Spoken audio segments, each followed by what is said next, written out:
Good morning, student. I am Dhananjay Singh, subject Physical Education, class 12. This is the lecture number 2. Name of the chapter is Children and Sports. Right? Last video we will discuss about meaning of motor development and types of motor development. Right? Now we will starting with the factor affecting development.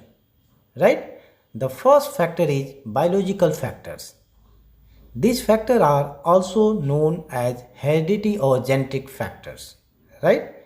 Now, heredity is the passing of genetic traits from parent to the children or offerings. So, whatever genes we get our parent, those genes are responsible for what kind of body type we are going to have or how our body is going to grow or develop, and it's also include motor development.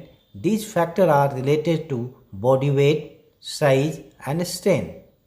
So how tall you are, what kind of strength you have, how much endurance you have, your speed, the weight your body, the shape and size of the body also depend on the biological factors, right? For example, the percentage of fast tissue fiber and slow tissue fiber depends on biological factors, right? Now these two fibers are there in the muscles. The percentage of fiber is going to decide in your endurance or speeds. As if you have fast tissue fiber, you will having good speed, and if you have slow tissue fiber, you are going to have good endurance.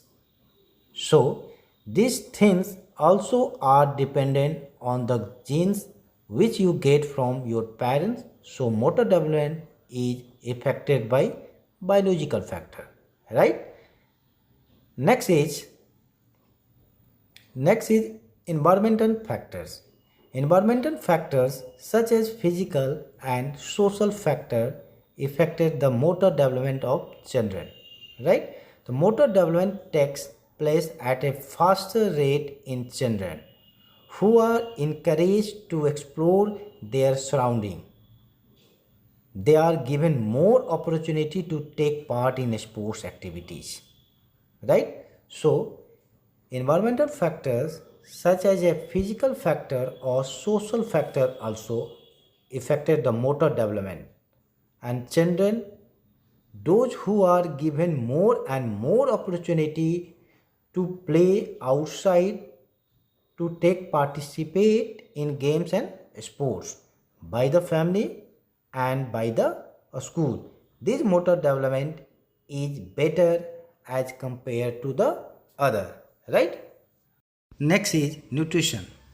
Nutrition is also level to affect the motor development. In need nutrition food promote good motor development. Sensory motor development is dependent upon nutrition. If children get nutrition food, they become stronger, which ultimately lead to good motor development. Right?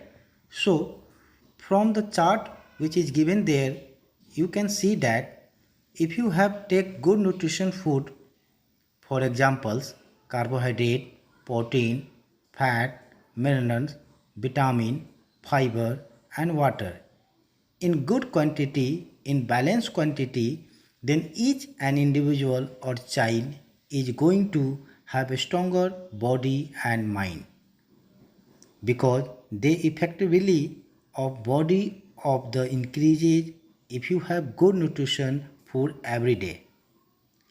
And on the other hand, if children do not get proper nutrition, they are found to be less energetic, because they get tired very easily because don't have good energetic production.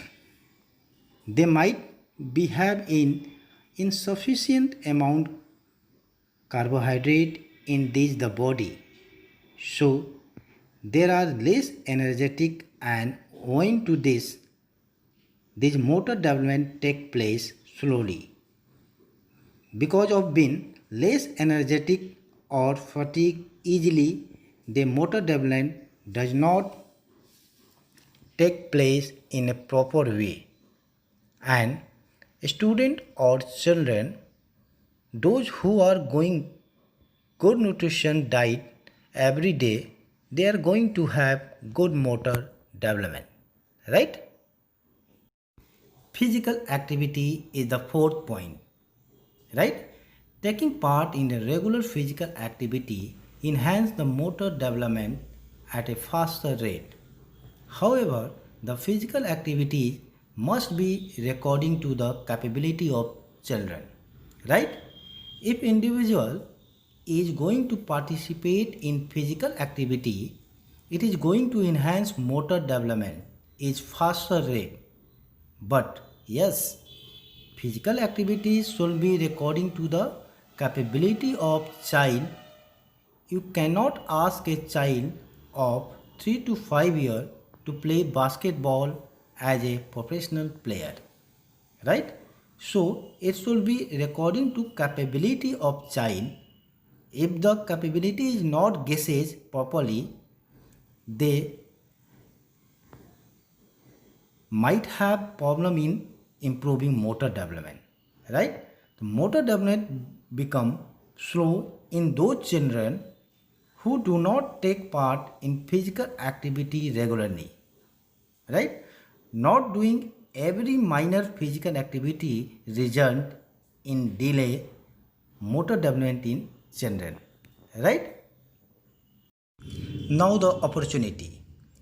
It is a well-known fact that children who get ample opportunity to do more and more physical activities or motor activities are likely to have better motor development, right? So student or children, those who are going to get good opportunity for playing or ground environment, whatever it is, then that child is going to, they have motor development as compared to who is not getting opportunity to play or not opportunity to get involved in different motor activities, right? If proper opportunity are not given to the children, then motor development cannot take place in those children, right? Properly or motor development will be slow in such children. So opportunity also play a good role in enhancing the motor development of the child, right? Thank you very much.